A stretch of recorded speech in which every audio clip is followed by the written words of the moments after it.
primera mano es presentado por Tigo. En Tigo, el centro sos vos. Control, Feel Make Feel. Cabal, lo sabés desde siempre. Cuando pasás tu cabal, pasan cosas buenas.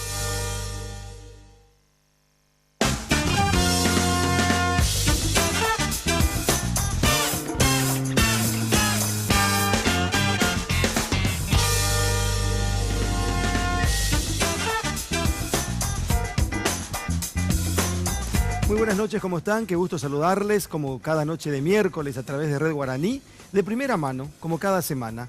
Alfredo Boxia, ¿cómo anda? ¿Qué tal, Carlos? ¿Qué tal, Roberto? ¿Qué tal, Andrés? ¿Qué tal, Estela no está? No, sí, no. Estela está de vacaciones, se reincorpora la próxima semana. Saludos. Así no, doctor Boxia. Oportunidad no desperdicio, ¿eh? Amigos como el doctor Boxia, Estela. Andrés, ¿cómo anda? Muy bien, Carlos, ¿cómo están? Buenas noches a los panelistas, buenas noches a los televidentes, mi respeto de siempre. Roberto Coronel, ¿cómo está? Carlos, buenas noches, un saludo a toda la gente. Nuestro invitado esta noche, médico, tiene un caractercito, diría algo, capaz, profesional. Doctor Aníbal Filártiga, director del Hospital del Trauma. ¿Cómo le va, doctor? Buenas noches, gracias por venir. Muy buenas noches, soy yo el que estoy agradecido a ustedes por compartir con personas que respeto mucho dentro del periodismo nacional. Muchas gracias, muy gentil, muy atento, doctor. Eso de caráctercito, Sí. ¿es así como parece? Sí, o... Hay una palabra en guaraní que le retrata más exactamente, pero no voy a decirlo. Arturo Rodríguez suele decir, y carácter va ahí. Y carácter, no, pero lo del doctor era en guaraní. No, peor. ¿Cómo le define al paraguayo? ¿Cómo nos define a los paraguayos? Y el paraguayo es el típico latino. Mi querido colega, el profesor Alfredo Boxia, que estuvo en Europa, habrá tenido la misma experiencia que yo en el sentido de conocer a la gente que vive alrededor del Mediterráneo. Los portugueses, españoles del sur, franceses del sur, italianos, griegos y los marroquíes, argelinos, etc. Toda esa franja que rodea tiene una característica, son latinos que viven en un ambiente cálido del sol y son exactamente lo que somos nosotros, farristas, tirando ya medio a la haraganería muchas veces, mujeriegos, y indolentes.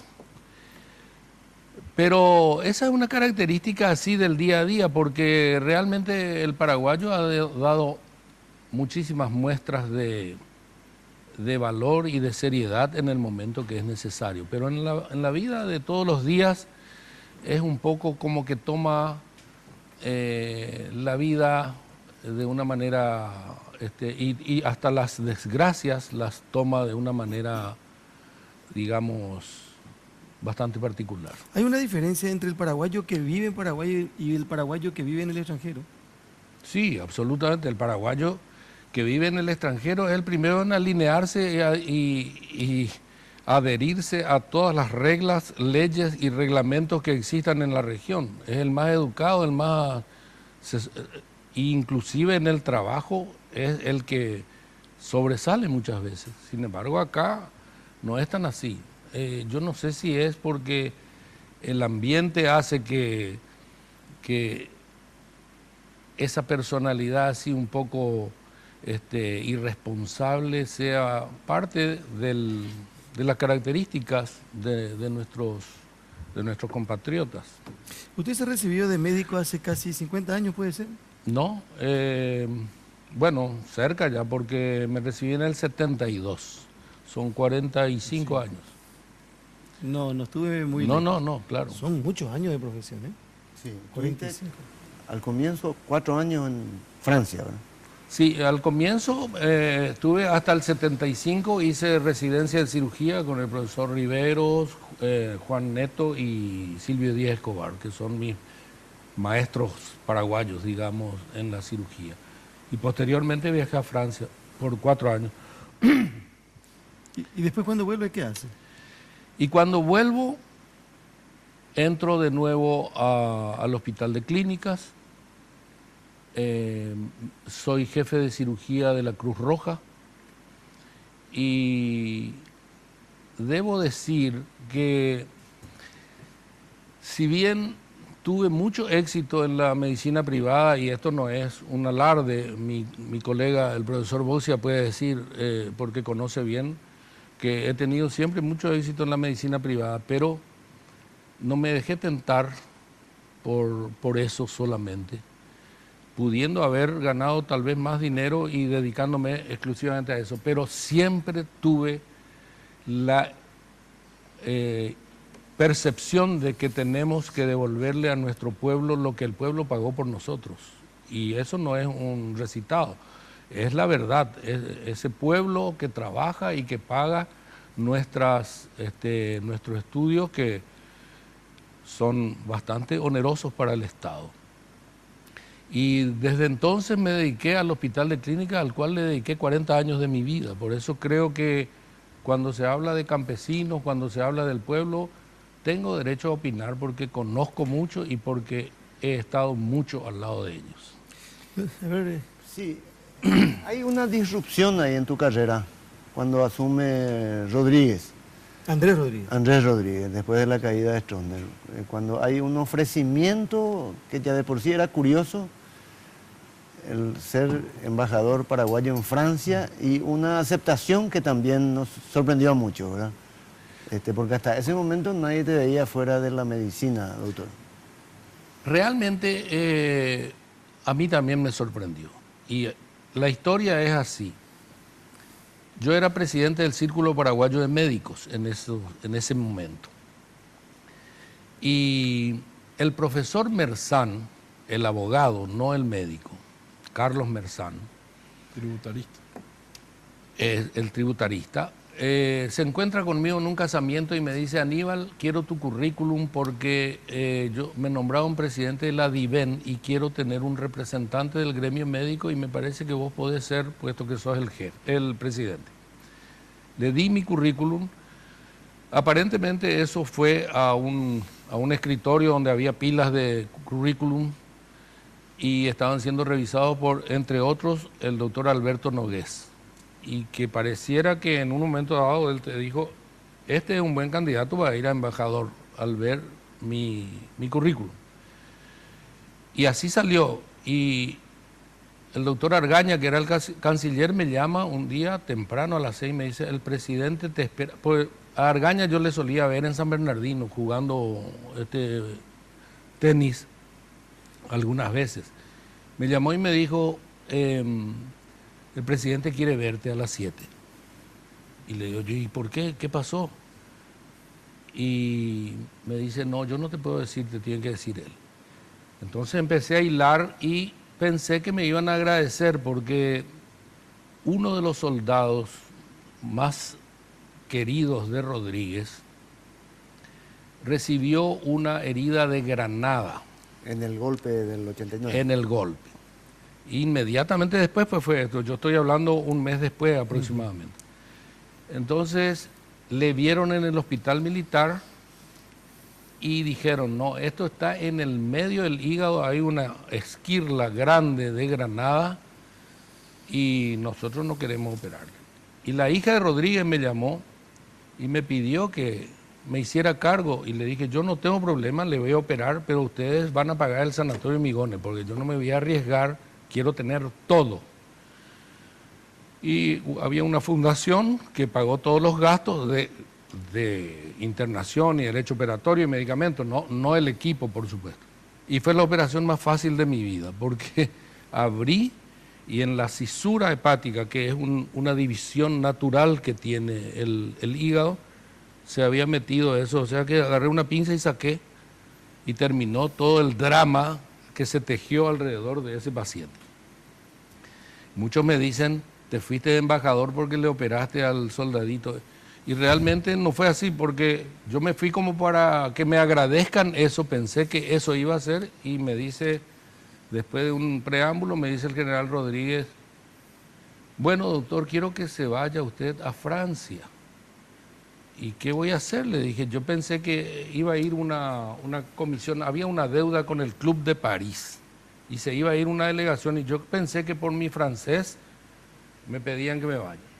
Y le dije, ¿y cuándo y por cuánto tiempo? No, como embajador, me dice. Y le miré, seguramente habrá visto en mi cara la sorpresa y le dije, pero yo no sé nada de embajada, no sé nada de diplomacia si yo soy cirujano. Y me acuerdo que él me contestó, doctor, tenemos que ayudarnos, Ningo. Yo tampoco no sé nada de lo que tengo que hacer acá. Se me quedó grabado eso y es real, no estoy agregando nada. Y él era así. Yo le llamaba desde París a consultarle una decisión importante que había que tomar en un voto para la UNESCO, porque era embajador ante la UNESCO también. Y él me decía, doctor, vengo universitario, llego militarmente. Preguntarle a Pate, por Pate Fruto, que era el canciller. Y así, con esa sencillez, él se manejó siempre. Cierto que una vez te contestó en 3 idiomas. ¿Quién? Yapitana de Tambay. Sí, Yapitana de Tambay. Sí. En 3 idiomas. Sí, en 3 idiomas. Está bien, doctor, pero ¿Cuánto tiempo estuvo en Francia? Y estuve 3 años y medio, casi 4. Pero así yo me comprometí. Después, pero lo notable es que le dije, deme 15 días más o menos para ver qué puedo hacer. Si puedo cambiar toda mi vida. Y me acuerdo que llegué a mi casa, mis hijos y mi señora estaban almorzando ya. Y les dije, nos vamos de embajadores a Francia. Los chicos ni levantaron la cabeza del plato. Y Gilda, mi señora, se rió. Como nadie me creyó en una palabra. Y bueno, y después me dieron 15 días para pensar, pero en esos 15 días nos fuimos a la asunción de mando de Paz Zamora en Bolivia, etcétera, etcétera. Y bueno, y ahí... ¿Cómo te fue? Como embajador... Sí. Y para un cirujano no es el mejor trabajo, porque nosotros vivimos acostumbrados a la realidad y a lo puramente objetivo. Y la diplomacia es la ciencia del subjetivismo, porque te dicen muchas mentiras, vos sabés que es mentira y asentís, le decís otras cuantas mentiras y el otro asiente sabiendo bien que se están boleando todas. Pero yo creo que si por mí fuera, la diplomacia tendría que desaparecer, porque cuesta tan caro a un país pobre como el nuestro, cuando que las comunicaciones en este momento ya no son lo que eran antes. Eso se justificaba, tener un representante cuando le tenías que comunicar algo de gobierno a gobierno y no tenías quien lo haga. Pero ahora el embajador a veces ni se entera, porque de una cancillería va a la otra y vos ni te enteraste finalmente de lo que están tratando. Es decir, yo creo que para un país pobre como el nuestro, yo le pagaría $30,000 a un súper embajador que hable idiomas, que sepa de economía, que sepa de cooperación y que sea, por ejemplo, el representante itinerante en todos los países de Europa, por ejemplo. Como embajador, que sea el mismo canciller nacional. Y o puede ser el mismo canciller, pero el canciller no puede ser, porque en Europa son demasiado cuidadosos con las jerarquías. Entonces el canciller no puede ir a hablar con uno de menor jerarquía, etcétera, etcétera. Yo creo que tiene que ser, qué sé yo, un José Félix Fernández de Estigarribia, por ejemplo, una persona que habla varios idiomas, que sabe de derecho, que sabe de esto, ¿sabe? Él puede ser el embajador para la Unión Europea y recorrer, pero no pagar 7, 8, 10 embajadores que cuestan... Mucho más. Sí, digo a Europa, ¿no? Un gasto. A mí me daba vergüenza. Mi sueldo era el de 100 maestras. Me daba vergüenza, y lo digo con sinceridad. Y es poco o nada lo que se hace, porque si... Y no es mucho, es una reciprocidad lo que estamos pagando realmente, porque en realidad las acciones más directas vienen de allá que de acá para allá. Doctor, ¿está afiliado a algún partido? Estoy afiliado del Partido Colorado desde los 22 años aproximadamente, porque... Y voy a decir por qué. Primero, porque soy de una familia tradicionalmente colorada. Mi abuelo fue don Pastor Filártiga y tengo el orgullo de ser su nieto. Mi padre fue una persona que durante 35 años fue secretario del Consejo de Estado. Nunca participó en política, era más bien una cuestión administrativa en la que él hacía, secretario general del Consejo de Estado. Y probablemente yo no me iba a afiliar porque nunca prioricé la cuestión política. Pero pasó que llegué a la facultad y había un grupo de colegas jóvenes, diputados, estronistas, que me empezaron a hacer la vida imposible. Chiola, Bataglia, Delgadillo, en fin, vos sabés todos los que estaban ahí. Y el abuelo de mi señora es don Bernardino Gorostiaga. Entonces me fui y le pregunté a él qué hacer, porque me intrigaban todos los días, porque yo era institucionalista y me oponía a las cosas que ellos querían hacer y estaban acostumbrados a hacer. Y me dijo don Bernardino, ¿y por qué no se afilia? Usted es de familia colorada, afilíese y le va a tapar la boca. Y efectivamente, desde el momento que me afilié, es como que dejaron de hostigarme, ¿no? Pero la verdad es que para los colorados yo soy un mal colorado, porque nunca me fui a un mitin, yo no conozco la Junta de Gobierno por dentro, yo nunca estuve en ninguna campaña política y que me desmienta mi querido Alfredo si estoy diciendo mentiras. En el hospital, en la facultad o como decano jamás prioricé una cuestión partidaria, sea del partido que sea. Y así me mantengo hasta hoy. De manera que para los colorados soy un mal colorado y para los opositores soy un colorado. O sea que a nadie le gusto. Hay tanta pregunta para hacerle al doctor Filartia, sí. Pero en algún momento alguien no le dijo, doctor, usted puede ser un buen candidato a la presidencia de la República. Me dijeron, pero depende de quién diga también, porque... No, me dijeron y algunas personas muy serias, otras no tanto, pero me dijeron. No, pero pasa por la seriedad, no, el planteamiento que hago, sino aquel que puede tener una decisión oficial, o tomar una decisión. Claro. ¿De ese tipo también, doctor? Sí, categóricamente. ¿Ahora nomás? Y hace un tiempo, sí, un grupo poderoso que me dio a entender, no se llegó a tocar el tema. Incluso me llegaron a decir, si aceptás, vamos adelante. Si no aceptás, esta conversación no existió. Esto fue para el 2018. Para el 2018. El asunto es que, ¿cómo lo interpreto yo? Esa no es una muestra de que yo sea realmente un gran candidato a presidente, porque no me considero. No soy un estadista, soy un patriota tal vez, soy un tipo con una honestidad visceral, porque eso es algo que lo llevo adentro. Tengo una obsesión patológica con la justicia también, pero yo no me siento candidato. Y entonces pienso, ¿por qué me ofrecen? ¿Por qué se ofrece? ¿Y por qué hay tantos que se ofrecen y se creen candidatables? Por dos cosas. Primero, porque no hay líderes. Y es la orfandad la que provoca que todo el mundo se crea en condiciones de asumir la presidencia. Y por otro lado, se ha perdido el respeto a la investidura. El presidente de la República, aun cuando Stroessner era, me parece que se respetaba más la presidencia. Ahora no se respeta más porque tuvimos una serie de presidentes que realmente decepcionaron. Y lo más llamativo, a lo mejor el que mejor hizo los deberes fue aquel militar al que acusaron de narcotráfico y todo, pero que hizo un buen gobierno. Después viene una cantidad de decepciones, una tras otra. Ni una presidencia, pues, podemos decir, fue otorgada a un estadista, a un tipo que se preparó para la presidencia. Se le ha perdido totalmente respeto a la investidura. Sin embargo, muchos creen que ese candidato preparado, con el ajetreo político y con esa visión de gobierno, fue Nicanor Duarte Frutos en este periodo. ¿Nicanor? Por favor.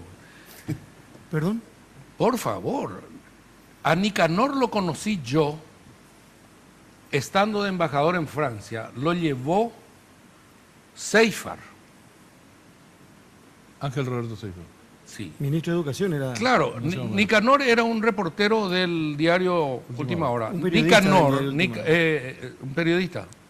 No sé, era... Un hombre de prensa. Un hombre de prensa. Tenía una sillita y una mesita a la salida de la puerta de la oficina de Papu Roja y estaban escribiendo ahí él, Aníbal Saucedo y Víctor Benítez. Me acuerdo como si fuera ayer. Bueno. Y lo llevó Seifert, a quien él parece que le hizo una entrevista o algo así, le gustó a Seifert porque le interpretó bien, le nombró viceministro. O sea, Nicanor, que no nos haga comer ahora la versión de que es un político de raza. Él debutó de viceministro. Y eso yo soy testigo porque se fueron a París a una reunión de la UNESCO donde él no entendía nada. Y muy discreto en todos sus modales y en todas sus en todos sus aspectos. ¿Cómo es que dijo Galaverna acá? Que fue el presidente más culto que tuvo Paraguay, dijo. Sí. Está bien, yo no voy a discutir que él es una persona que lee mucho. Yo no sé si memoriza algunas frases impactantes, pero indudablemente es una persona que estudia. Ahora, el más culto digo. Así dijo. Pero más allá de su cultura, su gobierno, doctor, ¿cómo lo califica? Y por algo habrá tenido él la aversión que tuvo al final y que fue la que costó la caída del Partido Colorado. Acá no se votó por Lugo, se votó contra Nicanor. Y esa aversión uno se la gana. Eso no se compra en la esquina. Ahora, doctor, usted habló de objetividad, habló de subjetivismo. Hubo un episodio suyo hace poco que dividió un poco las opiniones de la gente sobre su actitud. Fue nombrado presidente de IPS, renunció a los pocos días. Mucha gente creyó ver en ese gesto, el gesto de una persona honesta, que entró, vio que había y dijo, yo no puedo cambiar la realidad del IPS, y se fue. Entonces mucha gente dijo, qué bien, se pudo haber quedado, hacer la vista gorda y listo. Y otra gente, sin embargo, en reuniones sociales lo escuché que lo trató de cobarde, porque no se quedó a enfrentar y a tratar de cambiar una realidad que sí tiene que ver con su actividad profesional, y se fue sin haber denunciado tampoco oficialmente las cosas malas que pudo haber visto, las roscas que pudo haber encontrado que le ayudó a tomar la decisión de irse. ¿Cuál de las dos versiones es cierta? Bueno, sería absurdo que yo diga que soy un cobarde. Pues demostré toda mi vida que no soy cobarde. Y el que tiene esa opinión, está bien, es libre de tenerla. Si cobardía es asumir una postura ante una situación que uno se da cuenta que no va a poder resolver, eso no es cobardía. Yo voy a empezar del principio. Cuando va a asumir Cartes, él me hace ofrecer la presidencia de IPS, antes de asumir. Me voy, me reúno con unas cuantas personas y le digo, no cometan el mismo error que cometieron otros. No nombren un médico en IPS. Esa es la entidad financiera más grande del país y no es para un médico. Bueno, se sorprendieron que le diga que no, etcétera, etcétera. Terminó. Pasó un año y al año me llama el presidente. Me acuerdo que me acosté a las 3 a dormir una siestita muerto de cansancio. Cuando me desperté encontré 5 llamados del presidente. Le llamo y me dice, Aníbal, tenés que ser el presidente. Tenés que ser el presidente de IPS. Ya era presidente, ya. Él ya era, hacía un año era presidente. Un año, perdón, un año. Y le digo, pero ya hablamos de esto. Te espero en Burú Villarroel. Bueno, me fui y me dice, mira, acá el problema es cuando hay baches, la municipalidad es una porquería. Se solucionan los baches y todo anda bien. Ahí el problema son los médicos y vos tenés ascendencia sobre los médicos. Andá, solucionar el problema de los médicos primero y después vemos de a poco. Me pareció un planteamiento honesto y que cambiaba un poco la perspectiva. Entonces le dije que sí. Era para reemplazar a Hugo Roy, ¿verdad? Sí. Sí, eso sabía yo. Para reemplazar a Uber. Bueno, y me fui. Y ahí hay una cantidad de cosas. Primero, reitero, esa es una entidad que debe ser manejada por una persona entendida en números y en leyes. Yo soy cirujano. Si es cobardía reconocer los impedimentos que uno tiene por el respeto que tiene a una institución y porque no piensa ir a comer ni un guaraní, como muchos se fueron a forrar ahí. Pero ese análisis no lo tenía que hacer antes de aceptar y no después. Es que no sabía lo que había y el planteamiento del presidente fue tratar de resolver el problema médico. Y traté de resolver el problema médico, pero era imposible. El aporte patronal que va a jubilaciones es el 53% del aporte. Y hay 23% algo así para salud. Hay 1.500 millones de dólares en la caja de jubilación. Y con ese 23%, a lo mejor en el 56, cuando la ley se creó, el IPS, a lo mejor en esa época era suficiente para hacer frente a todos los gastos de salud que había, pero habían 500 asegurados. Se hizo el hospital, se hizo una cantidad de cosas. Pero hoy ya no, 23% no da. ¿Querés cambiar un piso? No tenés. ¿Querés arreglar, querés comprar un aparato? No tenés. ¿Querés arreglar los que están caídos? No tenés. Entonces es imposible mejorar la parte médica. Y cuando me preguntó el presidente 2 días después, ¿cómo te sentís? No sé lo que voy a hacer, le dije. ¿Qué vas a hacer primero? Y lo primero que voy a hacer es voy a cambiar la puerta. ¿La puerta? Sí, voy a poner un pezón, le dije, porque esto es una teta donde vienen a mamar todos los individuos del Paraguay. Así le digo al presidente de la ¿Al República. presidente de la República le digo así?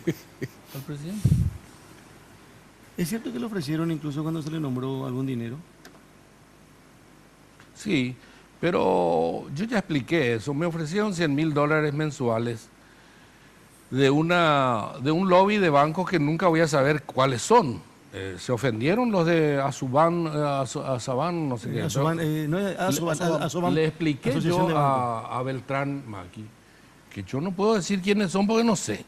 Se me presenta ¿Cómo fue? Ahí está. Se me presenta una persona que habla una tonadita del norte argentino y al que nunca en mi vida le vi. Elegantemente vestido, me deja una tarjeta que por supuesto no miré en el momento y me dice que viene en representación de 3 bancos y 2 financieras, o 2 financieras y 3 bancos, o 3 bancos, o 3 financieras y 2 bancos, qué sé yo.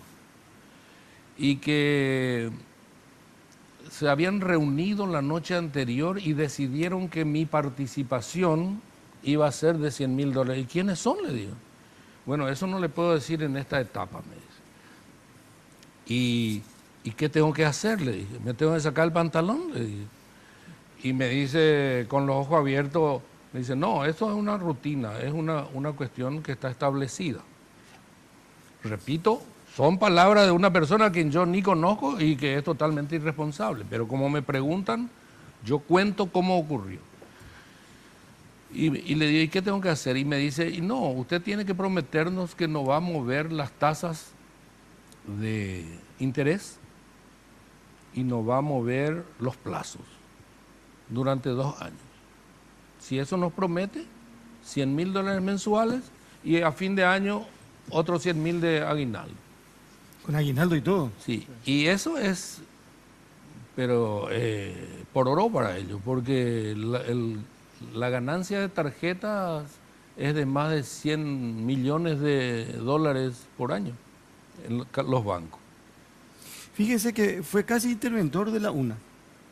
Fui interventor de la UNA y renuncié porque el CONES es una entidad que no sirve para... En ese momento al menos actuó mal, de manera egoísta, maniqueísta. Ahí había que Finalmente hicieron lo que yo propuse, que yo les dije que 6 meses de plazo porque así establece la ley. La ley de educación superior establece que una universidad tiene 6 meses para defenderse y preparar y corregir los errores de los que se le acusan.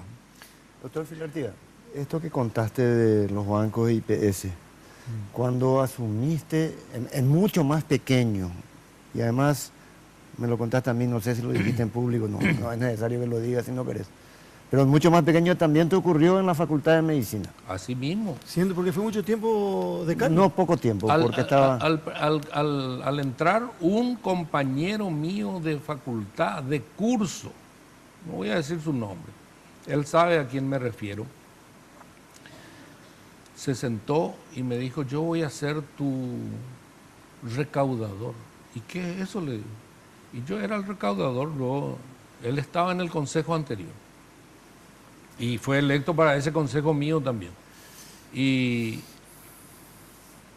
qué es el recaudador? Y cada cheque que vos haces, a los 3 días yo me voy a esa oficina y cobro el 10% en efectivo.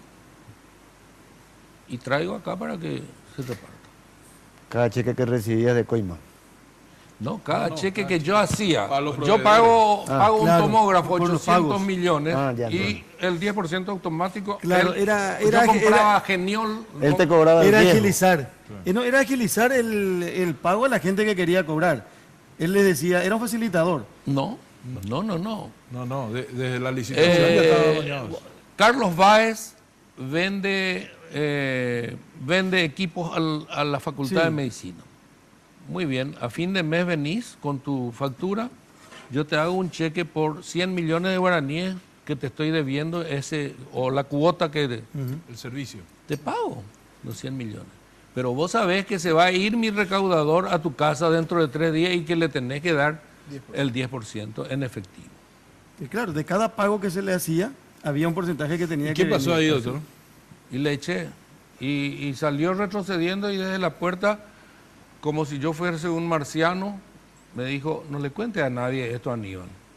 Que cumpliste al pie de la letra. Vamos a hacer nuestra primera pausa. Estamos con el doctor Aníbal Filártiga compartiendo de primera mano esta noche. Su apellido, el apellido materno. Lacroix. Lacroix. La Cruz. Lacroix. Aníbal Filártiga Lacroix. En un ratito seguimos de primera mano, hay muchas cosas para contarles y preguntarles sobre todas las cosas al doctor Aníbal Filártiga, director del Hospital del Trauma. Ya volvemos.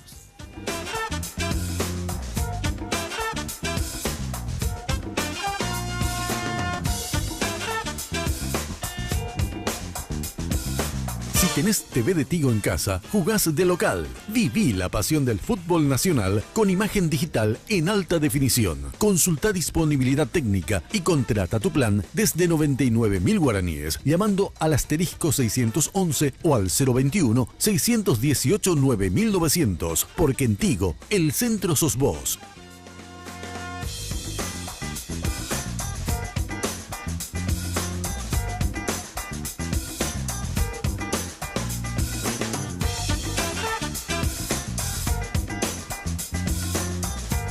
Porque siempre hay una manera más fácil y en los momentos de mayor intimidad, cada segundo cuenta. Descubre el primer preservativo control con aplicador Easy Way, que facilita la colocación del preservativo de una forma rápida y sencilla.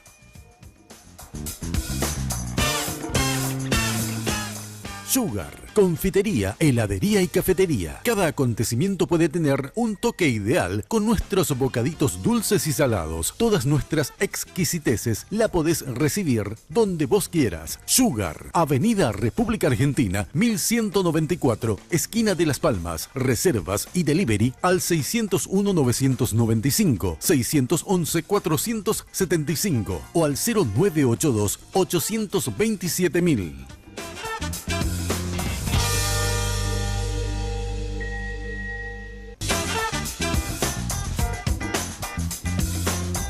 Bueno, estamos de vuelta con nosotros el doctor Aníbal Filártiga, director del Hospital de Trauma de primera mano esta noche. Yo digo que al final le vino bien a todos que sigan el Hospital del Trauma al doctor Filártiga. Independientemente del comportamiento de la gente y de los líos que seguimos teniendo en las rutas con los accidentes, porque yo decía, casi fue interventor, pero fue interventor y se fue. Sí. Fue presidente del IPS y se fue. Casi fue candidato a presidente de la República. No, eso, tan así Pero, no. bueno, pero casi también. Estaba, Recibió el ofrecimiento por lo estuvo ahí. menos, el sondeo. ¿Por qué, me decía un sacerdote español hace poco, hablando con nosotros, que el paraguayo tiene una capacidad extraordinaria de atención, de gentileza y de comportamiento? Es generoso, es atento, es amable, pero que a él le llamaba la atención que, siendo así el paraguayo, ¿por qué es un país en donde hay tanta violencia? Violencia en la calle, violencia a la hora de usar una motocicleta, violencia después de compartir un partido de vóley, un partido de fútbol, o compartir algunos tragos, y violencia en la casa también. ¿Cómo se puede explicar esa dualidad, ese comportamiento tan atento, tan amable, tan cordial y de repente tan violento?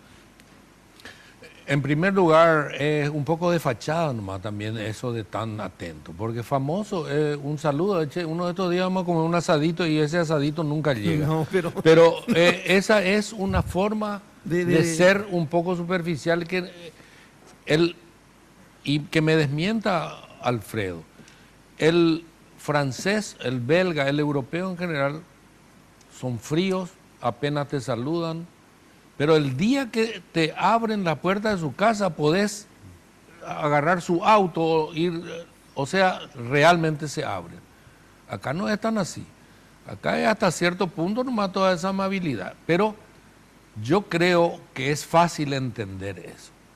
Para tener un país donde la percepción del bienestar sea colectiva, y que todos puedan ser amables, que no haya tanta violencia. Estamos faltando a los ladrillos fundacionales de la sociedad. Es decir, mientras no haya salud para todos, mientras no haya educación para tus hijos, mientras no tengas un trabajo digno, mientras no tengas vacaciones, es imposible, eso está en la base, no vas a llegar a la cúspide del bienestar. Y ese bienestar es el que te va a dar la sensación de goce, de disfrutar de los amigos, etcétera, etcétera. Pero si tus hijos están enfermos, si no le podés pagar un colegio, si tu trabajo es un desastre, si no tenés vacaciones y trabajas como un burro, ¿qué vas a pensar en esas cosas? Y yo creo que la violencia es un poco el desencanto de la sociedad por no lograr lo que cree que debe lograr. ¿Y qué participación tiene ahí el alcohol? Yo creo que el alcohol tiene una participación, pero el alcohol también es una consecuencia del desencanto. Pero indudablemente en el hospital tenemos de los accidentados 1 de cada 3 durante el día y 2 de cada 3 durante la noche, fácilmente con algún grado de alcohol. O sea... Doctor Filártiga, los médicos que tenemos una cierta edad, asistimos, yo diría con cierta estupefacción, a 2 fenómenos que se dieron simultáneamente. Uno, que nuestra Facultad de Medicina, que durante muchísimo tiempo fue la única, y que era una suerte de faro orientador de moralidad, se fue degradando de un modo inmisericordia, casi hasta llegar a niveles terribles en los últimos años. Y 2, que paralelamente fueron surgiendo una enorme cantidad de facultades de medicina en lugares insólitos a veces, con lo cual ahora tenemos muchísimos médicos, pero con una calidad lamentable. ¿Qué opinión tienes sobre eso? Y estoy totalmente de acuerdo contigo. Resulta que en primer lugar, hay que saber que ni en los países más ricos todos los que quieren ser médicos llegan a ser médicos. En Estados Unidos hay familias pudientes que tienen 2 hijos. Uno de ellos puede ser médico y el otro ya no puede, porque no es fácil y no es barato. Acá, por una cuestión populista, todo el mundo tiene que ser ingeniero, médico o abogado. profesiones intermedias que podrían ser muy rentables para una gran parte del pueblo, no existen. Porque se quiere, una época se quiso hacer el médico rural, que iba a estudiar 4 años y iba a ser un médico, y al final dijeron no, lo que va a ocurrir es que van a decir, no, yo ya soy médico rural, voy a hacer nomás 2 años más y voy a hacer otra vez doctor acá como los otros. Entonces, hay una se ha aprovechado de una manera malsana la necesidad y la angustia de tantos chicos que quieren entrar a la facultad. Ahí alguien vio un negocio que daban 800 chicos afuera y alguien dijo, acá ponemos facultades y nos ganamos. ¿Y quién fue el que abrió eso? Esta es la ley Marcos. La ley Marcos que liberó las universidades y cada garaje de Asunción se convirtió en una facultad de medicina o de enfermería. Eso es lo lamentable. Y en este momento se hace médico como chorizo, porque realmente la calidad ya no es la misma de hace unos cuantos años. Hoy, ¿cuándo nos contaban en La Lupa, en la radio, lo de Pedro Juan Caballero? La cantidad de jóvenes que vienen a estudiar. 9 facultades Sí. hay en Pedro Dice que hay Juan 10.000 Caballero. jóvenes. Vienen de Brasil. Del Brasil, 10.000 jóvenes Sí. que no se sabe de dónde vienen y hasta que se duda de si vienen a estudiar Si realmente. llegan realmente. No, si Que vienen, no vienen a de estudiar, investigar. Carlos, vienen a comprar el título. Ellos pagan mensualmente para llevar el título nomás, ni asisten siquiera. Pero y eso es para los brasileros, no es ni siquiera para los paraguayos. alguien pedía incluso la intervención de migraciones para que registre quién entra. Después del hecho de Pedro Juan Caballero. Claro, de lo que ayer, pasó el sí, domingo, el lunes a la madrugada. se investiga lo de Porque estudiantes se universitarios. duda hasta de que venga gente a inmiscuirse, más que o a meterse en esto que se llama de hechos delictivos. Nos puede decir, Pedro Juan Caballero, 9 facultades de medicina. 7 o 9, algo así. Pero, Sí, no, pero pero menos eso- de 7 no son. Menos, Eso sí. estoy 7 son. de acuerdo. Ahí nos contaron eso y se cuenta como la gran cosa también. Sí. No, pero ¿y quién enseña en esa Pero facultad de de medicina? todas las facultades, no solamente medicina. No, Yo pero le está operé Perú, hace un tiempo, le operé a una chica médica de Pedro Juan Caballero. Su hermana también médica le acompañó y me dice, ¿puedo entrar a ver? Pero ¿cómo no? Entra. Y durante la operación, en el Sanatorio Migones, le pregunto a ella, ¿cuántas operaciones viste? Esta es la primera, me dijo, ella era médica. Ya era médica, la hermana. Y era la primera operación que veía en su vida. De cualquier tipo. De cualquier tipo. Sale médico como, se hace médico como chorizo, hijo. Así. Es que voy a anotar eso también acá. ¿Te mantenés en forma, doctor Filártiga? Sí. ¿Practicás golf? Practico golf y todas las mañanas hago 40 minutos de cinta. 3.000 metros corro en la cinta todas las mañanas a las 5:30. Si es que no me jode la vida Jorgelina, ¿no? Escucha radio, doctor. Escucho La Lupa desde temprano ya. ¿Sí? Y les mensajeo, a veces ya estoy en quirófano y le hago mensaje a la enfermera. El doctor es, Carlos, perdón, Sí. el doctor es muy categórico para dejar citas y tiene esa capacidad en su retórica. Pero yo quisiera profundizar en sus argumentos, doctor, como cuando menciona, por ejemplo, que no hay líderes para la candidatura a presidente. La oferta electoral que hoy está viviendo Paraguay, con 2 jóvenes bien formados académicamente, que yo estoy diciendo cómo se presenta la oferta electoral. En Santiago Peña, muy bien formado académicamente, es su carta de presentación, lo mismo Mario Abdo Benítez. Sin embargo, vemos que usted conceptualmente dice que hubo un deterioro en el proceso de los liderazgos para candidatura a presidente. ¿Cómo ve esta opción electoral que tiene su partido, el Partido Colorado? Y yo digo y generalizo, no hay un solo líder que pueda decir que puede ganar las elecciones por amplio margen y por aceptación popular. Categóricamente no. Estos dos, Mario Abdo y Peña, estarán bien formados, pero ¿qué hicieron ellos? ¿Qué hicieron? Uno debutó de parlamentario y el otro del banco saltó al ministerio. ¿Ustedes creen criteriosamente que esas cosas son suficientes para ser presidente? Yo no, sinceramente no. ¿Y qué es suficiente para usted? ¿Cómo debería ser un candidato? y un líder que nazca del clamor popular, y no hay, porque tampoco en la oposición hay. Un perfil Y tipo aparte, si Luis me María Argaña, dice usted, un perfil... No, yo no digo Argaña, eso es un perfil también ya un poco sobrepasado. Yo voy a decir ahora una grosería política tal vez, pero yo creo que los partidos políticos hacen un enorme daño al país. ¿Por qué digo esto? Porque se adueñan de estructuras que son indispensables para ser electo de cualquier forma. Es decir, si hoy yo quiero lanzarme porque todos me dicen, vos podés ser un buen presidente, ¿y quién me va a sostener? Tiene que ser una estructura partidaria. ¿Qué le pasa a Mario Ferreiro? No tiene estructura partidaria, por eso descabalga. ¿Y qué son los partidos? Los partidos son grupos de personas que se enclavaron ahí y que no salen de ahí, y son los dueños del partido y son los que digitan quién es quién.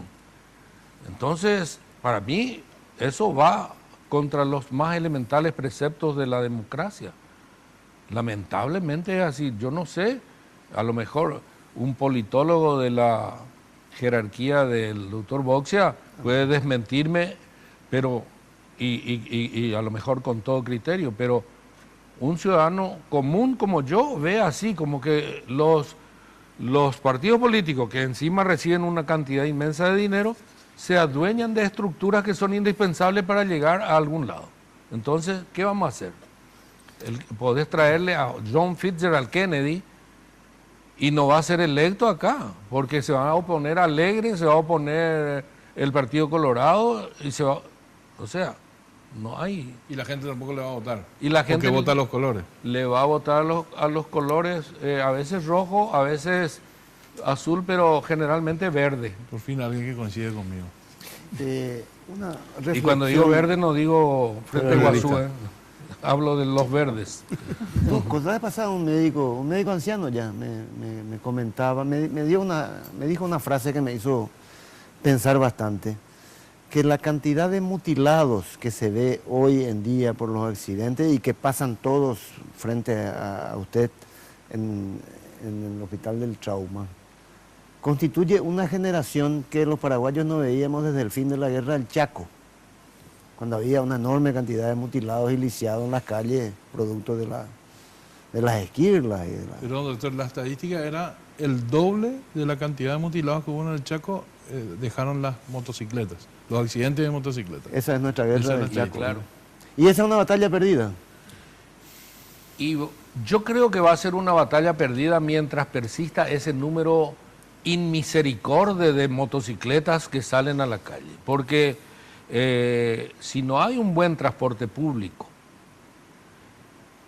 que pueda dar satisfacción en cantidad y calidad, y que la gente no necesite sacar su moto o su chatarra que necesitan, porque no se le puede culpar, pobrecitos, por sacar su moto y venir a trabajar en moto porque no tienen alternativa. El que vive a 9, 10 kilómetros de Capiatá tiene que levantarse a las 2 de la mañana, caminar hasta la ruta, venir colgado, etc.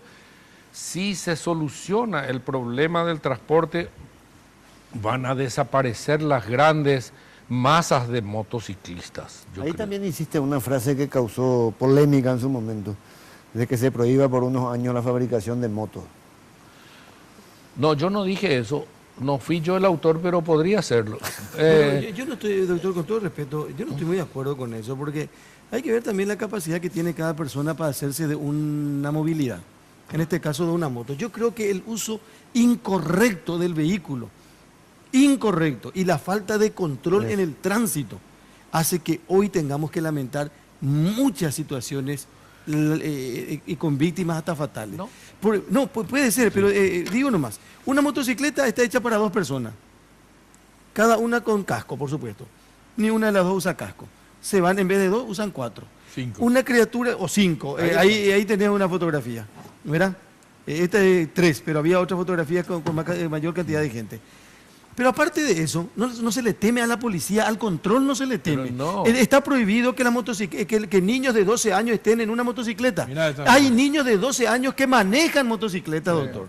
Y que ahí entonces tenemos 6 ahí.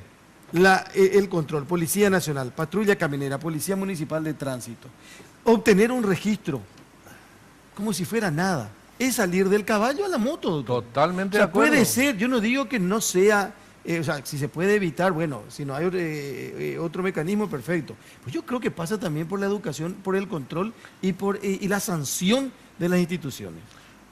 Categóricamente, la sanción es algo que está faltando y hay que decir, soy testigo del trabajo que está desplegando la patrulla caminera. Excelente, se están rompiendo todo. No puedo decir lo mismo de los agentes municipales de las ciudades aledañas, donde justamente no le atajan al de la moto porque a ese no le van a sacar gran cosa. Lamentablemente es así. Entonces, si Yaranga y le dejan pasar, y nadie les castiga a los infractores que andan en moto, pero la gran cantidad de motociclistas es la que, independientemente de la educación con que algunos manejen, hay veces que no se respetan, porque estos no son accidentes. Accidente es un evento que no se puede prever, que se te caiga algo por la cabeza o que cruces la calle por la cebra y que uno que no respetó la luz roja te atropelle. Esos son accidentes, pero la mayoría de los eventos del tránsito son causados por la irresponsabilidad y por no respetar elementales reglas. Ahora, coincidamos de que mucha gente está sufriendo consecuencias de eso, de accidentes en motocicleta. Muchísimo. Mucha 250 heridos por fin de semana tenemos, y de eso hay 100 de motos fácilmente. Hablando de eso, Tenemos 13.000 heridos de accidentes de moto al año, o sea, más de 1.000 por mes. ¿cuánta gente tienen ocupando camas permanentemente casi ahí en el hospital del trauma por lesiones irreversibles, digamos? Y lamentablemente ahí hay dos fenómenos. El primero de ellos es que los traumatismos de cráneo por no usar casco están cada vez más frecuentes. Y están dejando muchas personas en un estado vegetativo, como decimos habitualmente.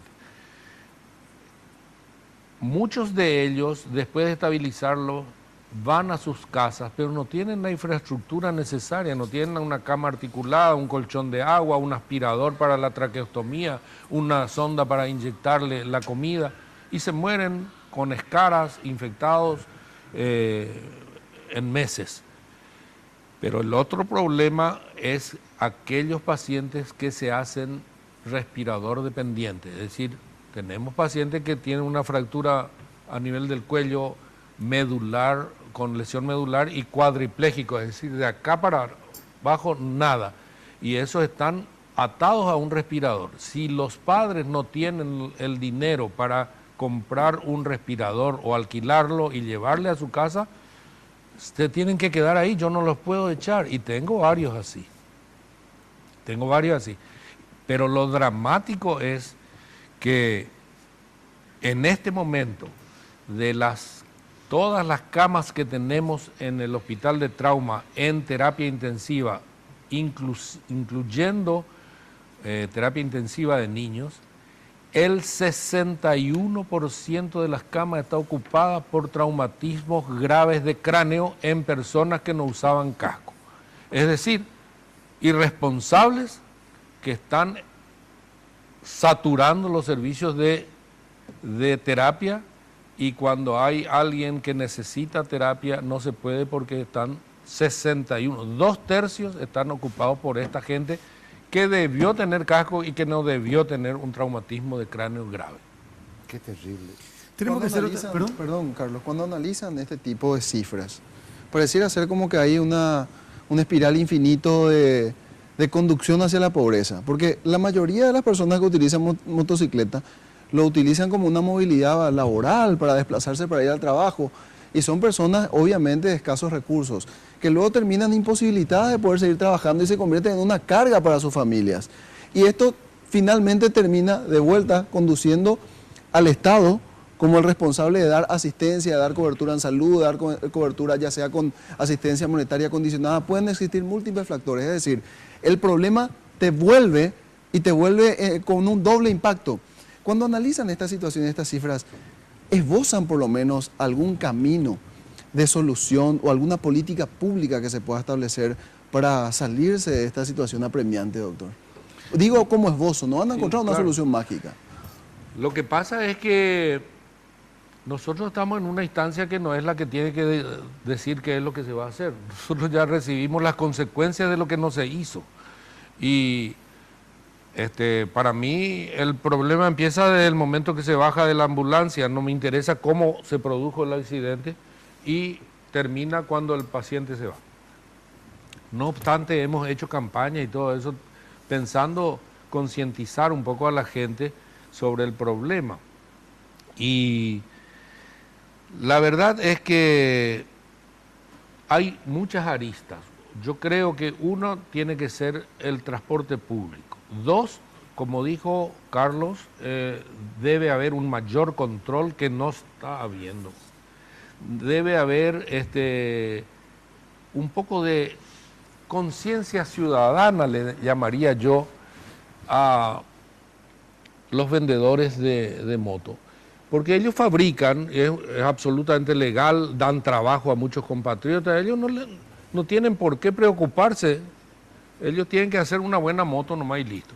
Pero podría haber un poquito de responsabilidad social y sensibilidad ciudadana en ellos y decir, no le podemos dar una moto al que venga y deje una moneda de 1000 guaraníes como está ocurriendo. Se le cambia, por 1000 guaraníes diarios se le da una moto. Entonces, para mí eso es como vender revólveres en la vereda. Al que pasa le doy un revólver, no importa lo que haga con él. Eso es lo que yo creo que es falta de responsabilidad ciudadana. Vamos a hacer otra pausa y después seguimos con el doctor Aníbal Filártiga, director del Hospital del Trauma, esta noche aquí en De Primera Mano en Red Guaraní.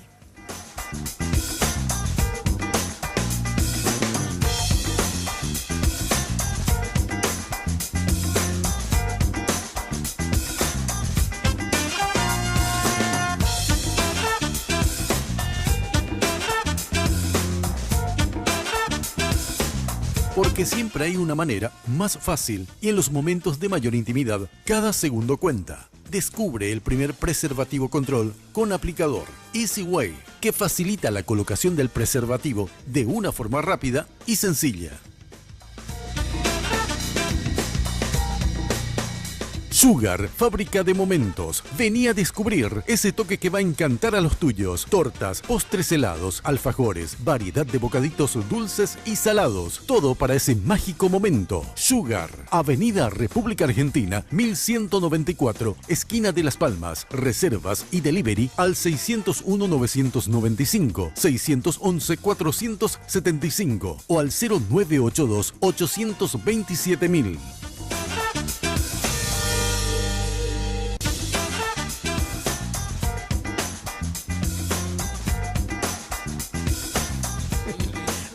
Ninguno de estos fueron. No, ya sé. Seguimos. ¿Es cierto? De estos compañeros, digo, de estos compañeros, que no se tome mal. Estamos con el doctor Aníbal Filártiga conversando de primera mano esta noche. Hablamos un momento del golf. Es el único deporte, o sea, aparte de la cinta, el golf.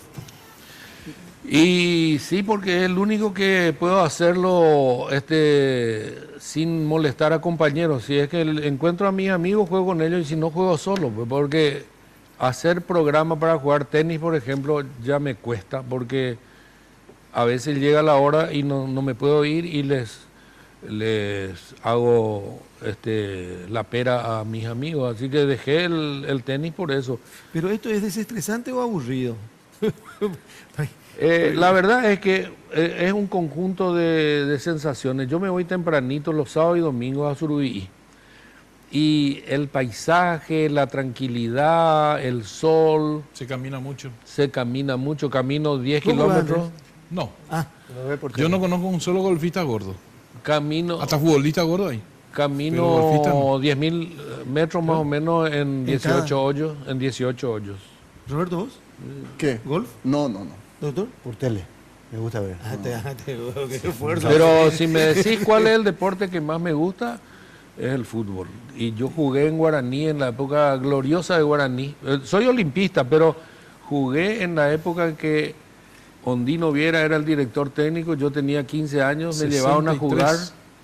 Mis compañeros eran 64. Raimundo Aguilera, los hermanos Crispín y Vidal Maciel, Roberto Montiel, Juárez. Los hermanos Juárez. Y Formoseño. jugué 2 años. ¿En qué lugar jugaba? ¿En qué posición de la cancha? Número 10 y... No. Arsenio Valdés era su suplente. No. Arsenio Valdés estaba en la primera ya. Ellos claro, eran todos capos ya. No, y después vino un entrenador, Lucino Pereira se llamaba, y él me puso de centro delantero. De Matungo me decía. Morocho. Sí. Pero no trascendí. No trascendí ni iba a trascender aunque quedara muchos años.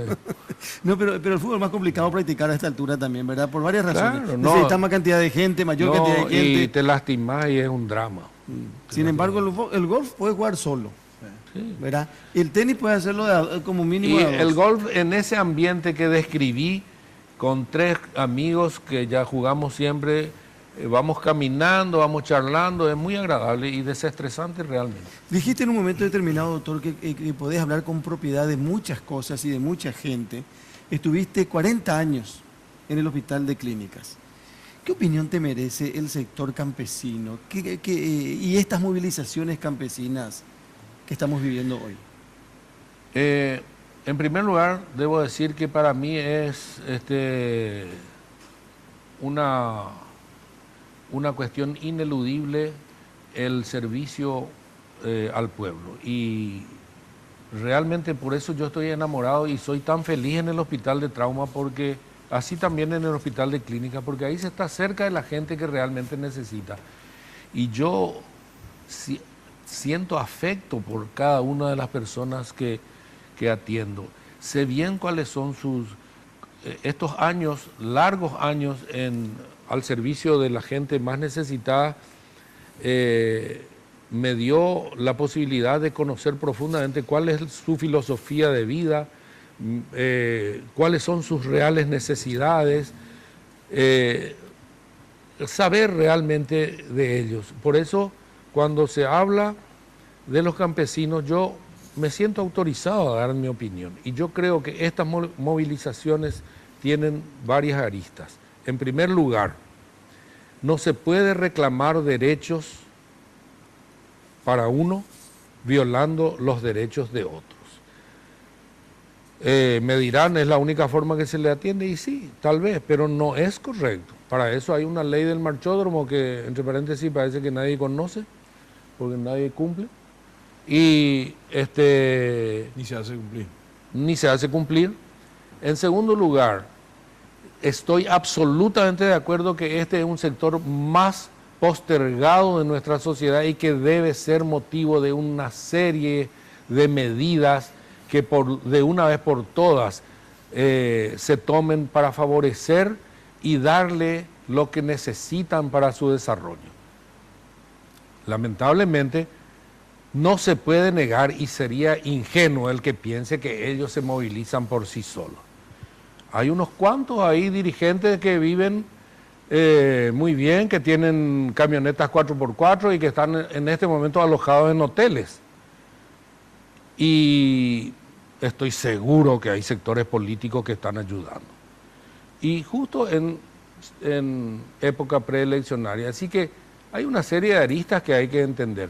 Independientemente de todo lo que ellos reclaman que puede ser cierto o no, yo creo que debe tenerse en cuenta también que hay una serie de deudas que debemos verificar antes de condonar, porque con ese criterio, todos los que se vean colgados, ahí en el hospital nomás yo tengo una cantidad de enfermeras que no cobran prácticamente nada porque le sacan todo, porque con las tarjetas de crédito le sacan, le venden esto, le venden aquello y quieren para su hijo una computadora, un televisor, un jueguito, etcétera, y se endeudan y cobran 200, 300 mil guaraníes al mes. Pero eso no le da derecho a ellos reclamar para que alguien se haga responsable de su Y es lo que compromiso. digo, con ese criterio, porque se soltaron, vamos a tener que pagar una serie de deudas, que se vea lo que realmente corresponde a la falta de de cultivo, a las catástrofes y a los trastornos normales del labriego, y que se les ayude, pero condonar. Escuché que Luis Barrero estaba diciendo hoy que Sixto Pereira, el senador, dijo que no hay por qué entregar la lista de la gente que necesita esta condonación o este refinanciamiento. Y eso es prácticamente imposible. ¿Cómo vas a dar si no sabes a quién le tenés que dar? Cerrado. ¿Verdad? Doctor. Usted que ya se dio el año pasado, Carlos, 10.000 millones a nombre de organizaciones campesinas sin determinar a quiénes exactamente iba a ir. Acá hay un gente que precedente. se beneficia con estas cosas y hay partidos que están incentivando también por cuestiones eleccionarias. Eso no se puede dudar. O sea, yo creo que sería inocente pensar de una manera diferente, independientemente a que debemos reconocer que es un sector postergado y que debemos hacer mucho más por ellos. Pero Luis Aguayo reveló ese misterio. Yo creo que quedó claro el asunto. Lo de la lista para los campesinos hoy por hoy es una cuestión secundaria. Para el gobierno es una cuestión prioritaria porque sería encontrar el camino a la solución inmediata de este conflicto con una depuración de la lista, la identificación de quiénes corresponden y quiénes no. Sin embargo, el propósito de los campesinos es lograr la aprobación de estos proyectos de ley en el Congreso. Eso quieren. Ese es el mensaje. Bueno, pero claro. cuando vinieron acá dijeron que era por el incumplimiento Del año Sí, pasado. del pero acuerdo eso del ya año quedó- pasado. Ya quedó en el olvido eso. Ahora el objetivo es que Bueno, el pero, Congreso apruebe pero eso le desnuda, ese proyecto. Roberto. Eso desnuda el verdadero Claro, propósito a de los por qué viene. dirigentes. Si se A cambian los los dirigentes. objetivos es porque no son muy fuertes, ¿no? Claro, Pero vinieron sin Filati, saber que iban a sí. reclamar. Si en el 2018, de nuevo, de siesta, cuando Estados Unidos le llaman y le dicen que el presidente, sea quien sea, quiere hablar con usted al día siguiente y le proponen ser ministro de Salud y no le dan esta vez la chance de vaya y vea un poco a ver si le gusta y después renuncie, sino que tenés que aceptarlo. ¿Tenés más o menos en claro cuáles son las prioridades, lo primero que habría que enfocar o trabajar para mejorar estas cifras tan espantosas de la salud pública paraguaya? Sí, en primer lugar, existía un rumor de que, y no sé hasta dónde es rumor y hasta dónde es cierto, de que el doctor Barrios se presentaría como candidato, por lo tanto tendría que renunciar, y esto lo he hablado personalmente con él y puedo decirlo. Le dije que yo no quiero ser ministro en su reemplazo en estos últimos meses. Porque No, pero ¿por qué? obviamente Porque él le dijo que sea... ¿Cómo vino un autor? y bueno, él me dijo, vos sos la primera opción. Me dijo. Eventualmente, Si yo me voy, sos la primera opción, me dijo en varias ocasiones, pero en ninguna fue oficial. Claro, fue una porque conversación. él tampoco sabe lo que va a hacer. Él quiere ser, o sea, posiblemente, su nombre Ahí- parece como que puede integrar la lista del Claro. Senado. Del Y Senado. yo le dije claramente que le agradecía, que yo era muy feliz en el hospital y que por un periodo así, donde voy a tener las manos atadas, no Pero quiero eso es hacer para, nada. lo que no quiere hacer el doctor Filártiga es completar... Exacto. Inclusive le di el nombre de alguien y le dije, yo creo que podría ser fulano. Bien. Llamame mañana y preguntarme por un herido y a continuación tirame esta pregunta. Y Así, nunca hicimos eso. Ah, doctor. no, claro. Nunca hicimos eso. Doctor, Sí. pero sí. Pero sí, si es que en un nuevo periodo se presentara, la verdad es que si yo pudiera me quedaría ahí en el hospital. Yo soy muy feliz ahí. Ahí cumplo con todas mis expectativas de ciudadano y de médico. Y no quiero más que eso. Pero suponiendo que me ofrecieran esa posibilidad, yo creo que tendría que tener la responsabilidad de decir que sí. ¿Y qué haría? Y hay varias cosas. En primer lugar, la descentralización tiene que hacerse, pero de un modo criterioso y paulatino. ¿Qué pasa? Se hace un hospital en Ciudad del Este, en Encarnación, etcétera, y no tenés equipamiento. Y si tenés equipamiento, no tenés mantenimiento. Y si tenés las dos cosas, no tenés recursos humanos suficientes para llenar todo. Al final, el propio gobernador que pidió el hospital ahí, cuando tiene un familiar, dice, no, ya antes Paraguay. Y vienen al hospital él del se trauma. anima. Claro.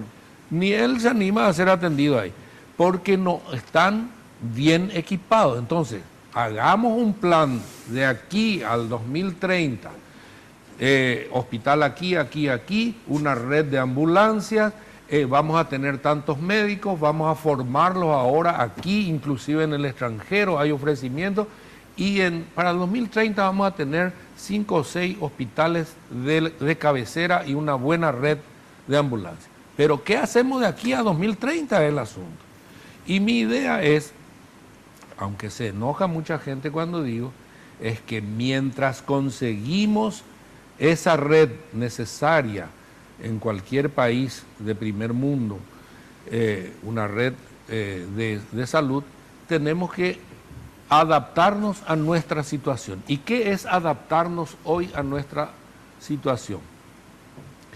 Nuestro país tiene las dimensiones de un estado en los Estados Unidos o en el Brasil. Yo conocí hace poco el hospital de trauma de Brasilia. Tiene un radio de acción de 600 kilómetros. Donde no hay, a 600 kilómetros a la redonda, no hay otro hospital como ese. Si eso yo traspolo aquí, quiere decir que teóricamente no necesito tanto. Entonces mi idea es que mientras se haga la cantidad de recursos humanos se tenga para hacer una buena medicina en varias cabeceras, nos adaptemos a la idea de que hay que agrandar el hospital de trauma, en vez de 250 camas, 500. El INERAM, en vez de 200, 500. El San Jorge para enfermedades del corazón, 500 camas. El Hospital Nacional, 500 camas. Y agilizar el transporte. El helipuerto en los 4 y que se compre, en vez de hacer de balde hospitales que quedan obsoletos y llenos de yuyos, que se compren 5 helicópteros con terapia intensiva. El paciente va a llegar antes y se van a salvar mucho más gente. Eso sería en un proceso hasta llegar a tener... Sin que eso sea óbice para que se siga preparando la red que normalmente tiene que tener un país. Pero mientras tanto, con las dimensiones que tenemos, podemos centralizar la salud mientras se establezca una red, pero una red verdadera, no una red para propaganda. Ya hicimos hospital aquí, aquí, aquí, pero no hay quien maneje, no hay nada. Doctor, sé que sos parte de la salud pública del gobierno de hoy, pero de todos modos, creo que sos una persona que tenés capacidad para definir así como corresponde. ¿Cómo definís la salud pública hoy en Paraguay? Y tenemos déficit. Hay demasiada gente que no accede a servicios. Y lamentablemente hay demasiada informalidad y deshonestidad en el manejo. La cantidad de medicamentos que se roban en los hospitales, por ejemplo, el propio personal, hace que sea muy difícil manejar. Aparte, hay que tener en cuenta que no se quiere ir mucho la gente al interior. Entonces, quienes van son generalmente personas que no tienen otras opciones y tal vez no sean las más preparadas. Tenemos déficit en recursos humanos. Si tiene que decir, Esperanza Martínez, ¿tuvo mejor administración o no? Y yo no estaba en el equipo de Esperanza, una gran amiga a quien quiero mucho, pero yo no estaba, salvo para algunas reuniones que a veces me llamaron para puntuales problemas así resolver y opinar. Yo creo que se dio un gran énfasis a la gratuidad y se mejoró en ciertos aspectos en ese sentido, pero a la larga la salud no es gratis, no puede ser gratis lamentablemente, porque termina pagándola alguien siempre. Y yo soy un convencido de que tenemos que darle todo al que no tiene nada. Pero aquel que puede pagar un poco, paga un poco. Y el que puede pagar un poco más, paga un poco más. Y así tiene que ser, porque lo que es gratis no se valora luego. Y por último, agradeciendo la gentileza de venir a compartir con nosotros. Ayer estuvimos discutiendo el tema de la presencia de médicos voluntarios Estados Unidos. estadounidenses, norteamericanos, están en el Hospital Nacional de Itagua, creo que hasta mañana. Algunos de los compañeros o algún compañero decía de que era la demostración de la inoperancia de la salud pública en nuestro país. Yo particularmente creo que si le hace bien a la gente, que venga de donde venga. Sí, me parece que es un chauvinismo absurdo eso de no aceptar ayuda extranjera, que evidentemente lo hacen de buena voluntad, son personas muy bien formadas y aunque tuviésemos un excelente sistema de salud, nunca estaría de más la ayuda de ellos. Así que yo no veo por qué habría que criticar una actitud así. Toda ayuda es bienvenida, sea cual fuere el país. Y si es un país como el nuestro, con gran déficit todavía por la pobreza que hay, con más razón deben ser bienvenidos. Doctor, usted, el gobierno de Horacio Cartes en diferentes sectores suele decir que, por ejemplo, en Obras Públicas y Comunicaciones se adelantó 20 años o 3 periodos en cuanto a obras, en Habitat, diferentes actividades tuvieron un adelanto, un salto de calidad importante en el periodo de Horacio Cartes. En materia de salud, con respecto a años anteriores, ¿también hubo ese salto de calidad? ¿Nos estancamos? ¿Retrocedimos? ¿Cuál es su calificación de estos 5 años o 4 hasta aquí? Bueno, yo creo que se equipó muchos hospitales. El Hospital del Cáncer, por ejemplo, que era un hospital que estaba bastante mal, en este momento está muy bien equipado. El Hospital San Jorge. En fin, yo creo que en materia de infraestructura se mejoró muchísimo. En este periodo estoy hablando, periodo, solamente. sí. Doctor, Creo que se mejoró. gracias por venir a compartir con nosotros esta noche. Muy amable como siempre, muy gentil. Al contrario, soy yo el que les agradece y estoy dispuesto las veces que sea necesario a venir. Fue muy agradable la noche con ustedes. Muchas gracias, muy amable. El doctor Aníbal Filártiga, director del Hospital del Trauma, con nosotros aquí en Red Guaraní de primera mano. Lo despedimos y después estamos, después de la pausa, en el último bloque para también la despedida del programa. Ya volvemos.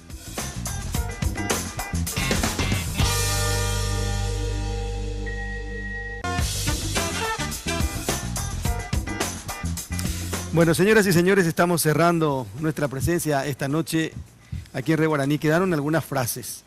Es impresionante la cantidad de medicamentos que se roban en los hospitales, dice el doctor Filártiga. Dice, por ejemplo, no quiero ser ministro para completar El periodo. este periodo. Quiero ser ministro, pero desde la hora cero. Y planteó alguna forma, algún proyecto. Los políticos hacen un enorme, los partidos políticos hacen un enorme daño al país. Se hacen médicos como chorizo. ¿Se imaginan ustedes lo que es eso? Se hacen médicos como chorizos. Y después dice, se debe eliminar la diplomacia. Cuando yo era embajador, dice el doctor Filártiga, mi sueldo representaba al sueldo de 100 docentes en ese momento en nuestro país. Son algunos puntos de primera mano que rescatamos esta noche y que compartimos con la gente, por Y supuesto. un dato interesante, decía él, hoy el dato más preocupante quizá para la administración del Hospital del Trauma y por ende para todo el país, que el 61% de los traumatizados en el Hospital del Trauma tienen traumatismo severo de cráneo, con lo cual tendrán severas secuelas también. Por no usar casco Por no en usar accidente casco. de moto. O sea, no es tampoco un dato accidente menor. cualquiera, sino Sí, por no usar casco. El doctor Filártiga es respetado por su honestidad en el gremio médico, pero también es catalogado como una persona sin filtro, ¿verdad? Que no tiene unanimidad, ni la busca en absoluto, ¿verdad? Dice las cosas de frente como las siente, y a veces hasta busca chocar un poco con la frase, ¿verdad? Para realzar alguna idea. Pero evidentemente siempre es interesante escucharlo. Está en un lugar clave del día a día periodístico que es en el Hospital del Trauma y se agradece su su don de comunicación. Que tiene, Es ¿no? cierto, y su predisposición también. Sí, señor. Bueno, nos vamos, señores. Gracias por la compañía de siempre, a la gente que nos elige, nos prefiere. Nos volvemos a encontrar la próxima semana aquí en Red Guaraní. Mañana tempranito, saben ustedes, como todas las mañanas, de lunes a viernes a las 5 de la mañana, estamos en Monumental AM 1080. Buenas noches para todos. De primera mano fue presentado por Tigo. En Tigo, el centro sos vos. Control, Feel Make Feel. Cabal, lo sabés desde siempre. Cuando pasás tu cabal, pasan cosas buenas.